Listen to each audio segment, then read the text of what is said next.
Assalamualaikum warahmatullahi wabarakatuh. Hamdan wa syukran lillah wassalatu wassalamu ala rasulillah amma ba'dah. Sahabat yang mudah-mudahan dimuliakan oleh Allah, selamat datang kembali di channel Sidik Anur, channel yang mudah-mudahan memberikan motivasi, inspirasi, serta kajian islami yang mudah-mudahan bermanfaat bagi kita semua. Sahabat, di video kali ini kita akan membahas 7 tips cara mendidik anak secara islami. Sebelum kita mulai, jangan lupa untuk tekan tombol subscribe, like, dan tinggalkan komentar di kolom komentar tentunya, dan tekan juga lonceng notifikasi agar tidak ketinggalan dengan video-video selanjutnya dengan tema motivasi dan juga tema kajian islami. Baik sobat, mari kita mulai. Sahabat yang dirahmati Allah, anak adalah satu amanah bagi setiap orang tua. Oleh karenanya, sudah menjadi kewajiban bagi orang tua untuk mendidik anaknya secara dini mungkin. Kulukum ra'in wa kulukum mas'ulun an ra'iyatihi. Setiap diri kita adalah pemimpin yang berkewajiban untuk memimpin dari apa yang kita pimpin. Sehingga dari sini jelas bahwa kita sebagai orang tua adalah orang yang berkewajiban untuk mendidik anak kita. Sahabat yang mudah-mudahan dirahmati Allah, mendidik anak secara islami sedini mungkin tidak hanya membuat anak menjadi orang yang punya agama yang baik, namun juga membentuk karakter sekaligus membentuk akhlak anak kita agar supaya memiliki akhlak dan karakter yang baik. Terlebih didikan islami akan memberikan sebuah bekal kelak di akhirat nanti bagi anak kita. Baik sahabat yang mudah-mudahan dimuliakan oleh Allah, berikut adalah 7 tips cara mendidik anak secara islami. Yang pertama, memperdengarkan Al-Quran. Sahabat, pendengaran adalah salah satu panca indera yang paling awal berkembang. Hal ini telah dijelaskan dalam Al-Quran surat Al-Insan ayat 2. Inna khalaqanal insana min nutfatin amsyajin nabtalihi faja'alnahu sami'an basira. Bahwa Allah menciptakan manusia itu dari setetes mani yang berkumpul dan Allah menjadikannya sami'an basira, seseorang yang bisa mendengar dan seseorang yang bisa melihat. Dari ayat ini jelas bahwa sami'an, mendengar, itu adalah awal dari penciptaan Allah terhadap seorang anak, sehingga pendengaran itu merupakan panca indera yang paling awal berkembang. Sahabat yang mudah-mudahan dimuliakan oleh Allah, waktu terbaik untuk memperkenalkan dan mendengarkan sang anak dengan Al-Quran bukanlah saat sudah balik, akan tetapi bisa kita lakukan mulai dini mungkin, mulai sejak dia berada di kandungan ibunya. Artinya dengan sering kita membaca Al-Quran atau memperdengarkan Al-Quran melalui audio dan lain sebagainya, itu dapat merangsang pertumbuhan anak dan akan tertanam terhadap diri anak untuk mencintai Al-Quran.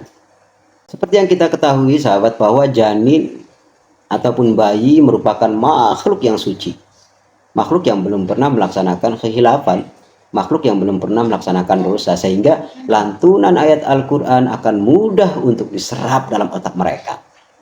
Maka dari itu sejak dini mungkin kita dendangkan Al-Quran, kita dengarkan Al-Quran kepada bayi kita ataupun selagi dia masih ada di kandungan. Baik sahabat, yang kedua adalah memberi nama yang baik. Sahabat yang mudah-mudahan dimuliakan oleh Allah, memberi nama kepada anak kita yang baik merupakan tuntunan dari ajaran agama Islam. Dan ini merupakan awal ketika anak sudah lahir. Kenapa? Karena Islam meyakini bahwa nama itu adalah doa. Doa yang kembali kepada seseorang yang diberi nama. Sehingga jangan sembarangan memberi nama, akan tapi makna yang bernilai dengan doa. Dalam masalah nama, Rasulullah SAW pernah bersabda, Inna ahabba asma'akum ilallah Abdurrahman wa Abdullah. Kata Rasulullah SAW bahwa sebaik-baik nama dari diri kalian adalah nama Abdullah dan juga nama Abdurrahman. Selain itu banyak sekali nama-nama yang disarankan oleh Islam agar supaya nama itu berdampak kebaikan kepada putra-putri kita. Selanjutnya yang ketiga, ajarkan tentang dasar-dasar agama. Setelah kita mendengarkan Al-Quran selagi masa dini dalam kandungan, setelah kelahirannya kita memberikan nama yang baik, dan yang ketiga adalah ajarkan dasar-dasar agama Islam. Sahabat, setiap orang tua wajib memberikan dasar-dasar agama kepada anak sejak dini. Adanya didikan ini akan menumbuhkan iman pada anak sejak dini dan akan memberikan bekal kepada anak agar supaya dia mempunyai iman yang kuat dan tidak tergoyahkan ketika dia sudah dewasa kelak. Dasar-dasar agama yang wajib pertama kali kita ajarkan kepada anak sejak mulai kecil adalah yang pertama, ajarkan tentang tauhid, tentang ketuhanan. Allah Subhanahu wa taala berfirman, wa idz qala luqmanu libnihi wa huwa ya'idhuhu ya bunayya la tusyrik billah innasyirka ladzulmun adzim. Ayat ini jelas membuktikan bahwa dasar ajaran pertama yang kita ajarkan kepada anak kita adalah tentang ketuhanan, tentang bagaimana dia meyakini bahwa Tuhan adalah Maha Esa, tidak ada sekutu baginya. Sehingga sahabat, kita harus mengajarkan kepada anak kita tentang apa itu tauhid. Bahwa tauhid itu adalah ilmu yang menyatakan tentang keesaan Allah. Tentang Allah tidak mempunyai sekutu dalam menciptakan semua yang ada di dunia ini.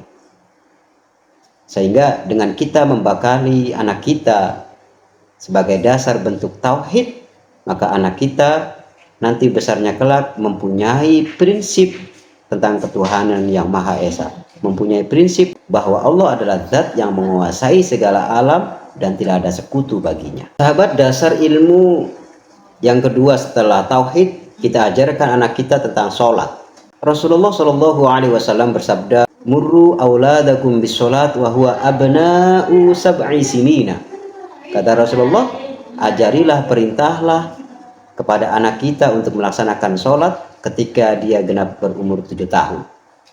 Bahkan kata Rasulullah yang menjadi rujukan dalam ilmu fikih, ketika anak kita meninggalkan sholat pada saat usianya menginjak 10 tahun, maka kita diperbolehkan untuk memukul secara mendidik kepada anak kita.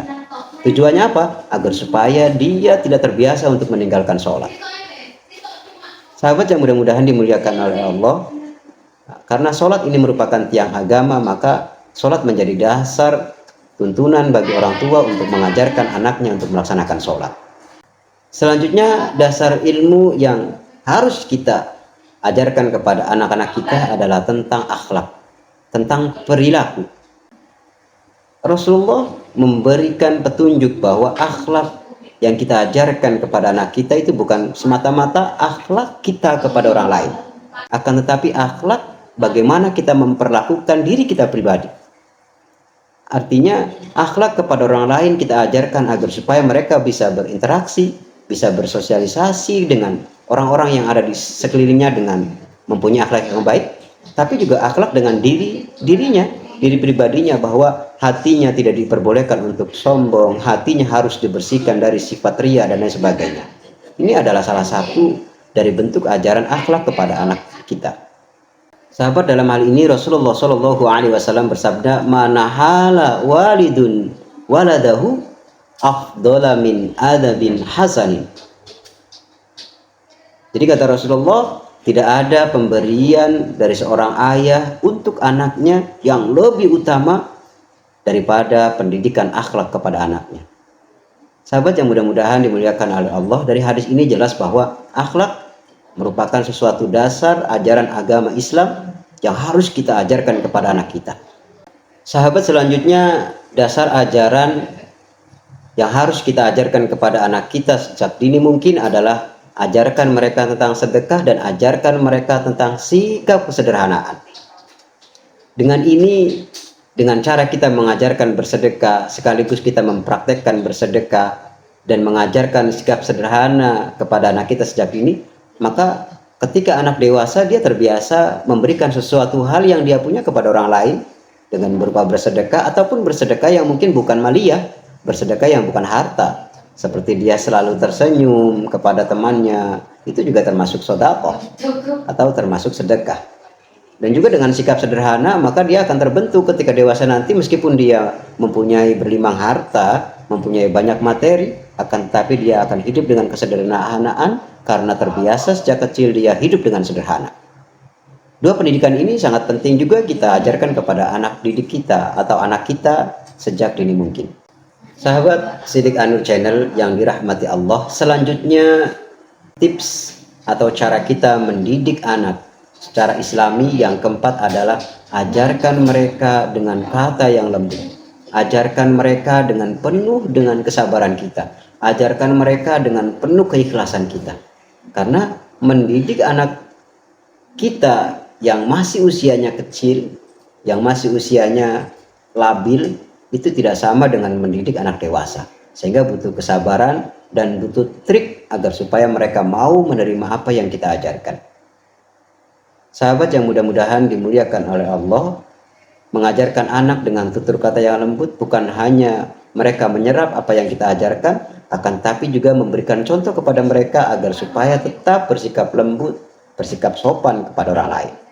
Dalam hal ini Rasulullah Shallallahu Alaihi Wasallam bersabda, Inna fil jannati daron, bahwa sungguhnya di surga itu ada satu bangunan, satu tempat, yuqalu laha darul farah, yang mana tempat itu dikatakan dengan darul farah, sebuah rumah kebahagiaan. Kata Rasulullah, la yadkhuluha ila man farraha sibyan. Kata Rasulullah, tidak akan masuk ke dalam ruangan ini, ruangan khusus di surga itu, kecuali seorang orang tua atau seseorang yang memberikan kebahagiaan, memberikan rasa bangga, memberikan rasa bahagia kepada sibyan, kepada anak kecil. Dari hadis ini jelas bahwa cara atau tip kita mendidik anak secara islami adalah ajarkan mereka dengan lemah lembut, dengan tutur kata yang sopan. Karena selain tadi janji bahwa kita akan disiapkan sebuah tempat di surga nanti, selebihnya adalah mereka akan lebih menerima pembelajaran yang kita berikan kepada mereka. Karena dengan bahasa tutur kata yang lembut, yang sopan. Sahabat yang mudah-mudahan dimuliakan oleh Allah, yang perlu kita ketahui dan kita pahami bahwa memberikan ajaran secara lemah lembut itu bukan berarti kita melepas anak kita. Akan tetapi ketika anak kita melakukan sesuatu yang kita anggap bahwa itu adalah melanggar syariat, ya maka kita harus tegas juga. Kita berikan teguran kepada anak kita, tapi awas, peringatan dengan tutur kata yang lembut. Kita tegur anak kita agar supaya mereka memahami bahwa ini adalah sesuatu yang salah. Sahabat yang mudah-mudahan dimuliakan oleh Allah, selanjutnya tips cara mendidik anak secara islami yang kelima adalah bacakan kisah-kisah Nabi. Bacakan sirah-sirah Nabi. Sahabat, penelitian membuktikan bahwa kebiasaan membacakan cerita baik, cerita dari sosok yang memiliki amal baik, terutama cerita tentang sosok Nabi, bagaimana kisah perjuangannya, ini terbukti secara penelitian, ini akan memberikan dampak yang sangat luar biasa. Apa dampaknya? Dampaknya adalah memberikan stimulus kepada otak anak agar supaya mempercepat anak untuk bisa berbicara. Ini penelitian bahwa ketika kita sering membacakan cerita-cerita tentang orang soleh, cerita-cerita tentang Nabi kepada anak kita, maka dia akan terangsang otaknya, mempercepat anak untuk bisa berbicara. Maka sering-seringlah ketika dia mau tidur kita bacakan cerita tentang Nabi, agar supaya apa? Otaknya terangsang sehingga dia cepat mampu untuk berbicara. Selanjutnya ya sahabat, yang keenam adalah mereka harus tahu perbedaan gender. Mereka harus tahu bahwa dia laki-laki ataupun dia perempuan. Dan ini sangat penting sekali. Dengan cara bagaimana ketika dia sudah mulai mempunyai pemikiran yang sudah terbentuk, maka kita harus menyadarkan mereka bahwa laki-laki ini seperti ini, perempuan seperti ini. Jangan sampai anak kita yang laki-laki kita ajarkan untuk memakai kerudung. Ketika dia memakai kerudung kita biarkan saja, itu jangan sampai. Kenapa? Anak seusia ini tahapnya dia harus tahu bahwa gender dia, jenis kelamin dia adalah laki-laki. Begitupun sebaliknya, mohon maaf, yang punya anak putri jangan biasakan pakai celana kolor pendek. Sehingga sejak dini mungkin kita harus ajarkan anak kita mengetahui perbedaan gender antara mereka dengan temannya. Apa yang perlu kita ajarkan sahabat tentang masalah gender ini? Kita harus memahami perbedaan antara laki-laki dan perempuan, batas-batas apa saja yang tidak boleh dilakukan dirinya kepada lawan jenisnya, itu harus kita pahami sejak dini. Dengan ini mereka akan paham bahwa gender dia adalah laki-laki ataupun perempuan, sehingga apa yang harus dia lakukan tentang batasan-batasannya itu sudah mereka tahu. Sahabat yang mudah-mudahan dirahmati Allah, yang terakhir dari 7 tips cara kita mendidik anak secara islami adalah perhatikan teman-teman mainnya. Dalam hal ini Rasulullah SAW bersabda, ar-rajul ala dini khalilihi, bahwa seseorang itu tergantung atau melihat terhadap kebaikan ataupun perilaku dari temannya. Sehingga fal yandur ahadukum mayukhali, maka perhatikan, lihatlah dengan siapa anak kita bergaul. Dengan catatan, awas, tidak berarti ini membatasi pergaulan anak kita dengan anak yang lainnya, tidak, akan tapi kita mengawasi agar supaya anak kita tidak bergaul dengan berlebihan yang sehingga bisa membentuk karakter anak tidak baik. Sahabat yang mudah-mudahan dirahmati Allah, itulah 7 poin tips atau cara mendidik anak secara islami yang penting sekali untuk kita ketahui sebagai orang tua ataupun calon dari orang tua. Yang perlu kita ingat adalah bahwa salah mendidik anak menjadikan pintu neraka terbuka buat orang tua. Sehingga ini harus diperhatikan, karena anak bisa memberikan pertolongan kepada kita, anak yang baik bisa membanggakan kepada kita, anak yang beragama dengan agama yang baik bisa menjadikan kita sebagai orang yang mendapatkan limpahan pahala darinya. Sahabat yang mudah-mudahan dimuliakan oleh Allah, terima kasih telah menonton video ini. Semoga apa yang telah kita pelajari dapat bermanfaat bagi kita semua. Jangan lupa untuk subscribe, like, komen, dan share video ini kepada teman-teman kita yang mungkin membutuhkan informasi semacam ini. Sampai jumpa di video-video selanjutnya, dan akhir kata, ihdinas siratal mustaqim. Wassalamualaikum warahmatullahi wabarakatuh.